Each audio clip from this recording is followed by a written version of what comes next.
అమలాపురం జిల్లా కలెక్టర్ కార్యాలయం వద్ద అంగన్వాడీలు తమ సమస్యలు పరిష్కరించాలంటూ పెద్ద ఎత్తున నిరసనలు చేపట్టారు. గత ప్రభుత్వం ఏదైతే వివక్షత తమపై చూపిందో అదే వివక్షత ఈ కూటమి ప్రభుత్వం కూడా చూపిస్తుందని మండిపడ్డారు.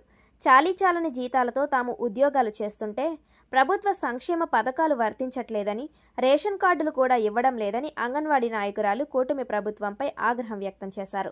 ఈ కార్యక్రమంలో జిల్లా నలుమూలల నుండి అంగన్వాడీ టీచర్లు, వర్కర్లు అధిక సంఖ్యలో పాల్గొన్నారు.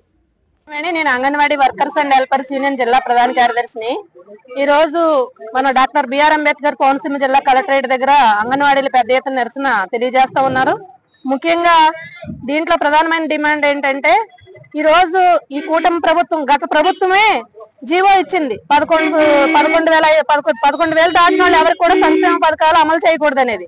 గత ప్రభుత్వం ఇచ్చిన సర్కులరే ఈ ప్రభుత్వం కూడా అమలు చేస్తుంది. మేము గతం నుంచి కూడా అడుగుతున్నాం, అంగన్వాడీలకి చాలా చిన్న ఉద్యోగులు గౌరవ వేతనంతో బతికేవాళ్ళు కాబట్టి సంక్షేమ పథకాలు అమలు చేయమని చెప్పంటే, ఇవాళ ఆ జీవోని ఈ ప్రభుత్వం కూడా అమలు చేసి మన తల్లికి వందనం గాని, ఇళ్ల స్థలాలు గాని, లేదా రేషన్ కార్డులు గాని, అలాగే ఉచిత గ్యాస్ గాని ఏమి కూడా వేయలేదు.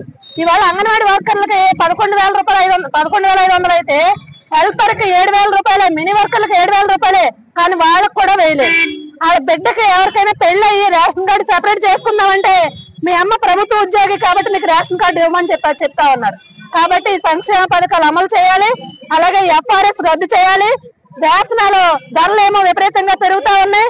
11,500 రూపాయలతో ఇవాళ కుటుంబం వెళ్లే పరిస్థితి లేదు. దీని మీద ఆధారపడే ఒంటరి మహిళలు కూడా అనేక మంది ఉన్నారు.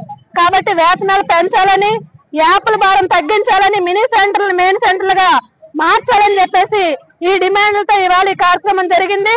అయితే మేము అధికారులకు రిప్రజెంటేషన్ ఇచ్చాము, కానీ రాష్ట్ర ప్రభుత్వం తక్షణమే అంగన్వాడీ వర్కర్స్ యూనియన్ ని చర్చలకు పిలిచి మా వేతనాలు, మా సమస్యలు పరిష్కారం అయ్యేటట్టుగా కృషి చేయాలని చెప్పేసి విజ్ఞప్తి చేస్తా ఉన్నాం. లేకపోతే మరొక పోరాటానికి సిద్ధపడతామని చెప్పి ఈ సందర్భంగా ప్రభుత్వాన్ని హెచ్చరిస్తా ఉన్నాం. నా పేరు వెంకటలక్ష్మి, నేను అంగన్వాడీ జిల్లా అధ్యక్షురాలిని. ఈరోజు ప్రభుత్వం అనేక సార్లు మేము రిప్రజెంటేషన్ ఇచ్చినా కానీ మాకు ఎటువంటి సమాధానం అన్నది చెప్పలేదు. ఇవాళ సంక్షేమ పథకాల కోసం అనేక సార్లు మేము రిప్రజెంటేషన్ ఇచ్చాం. అలాగే ముందు ఉన్న ప్రభుత్వం ఏదైతే ఉందో ఆ ప్రభుత్వం ఇచ్చిన జీవో ఏదైతే ఉందో ఆ జీవోనే ఈ ప్రభుత్వం కూడా అమలు చేస్తూ ఉంది.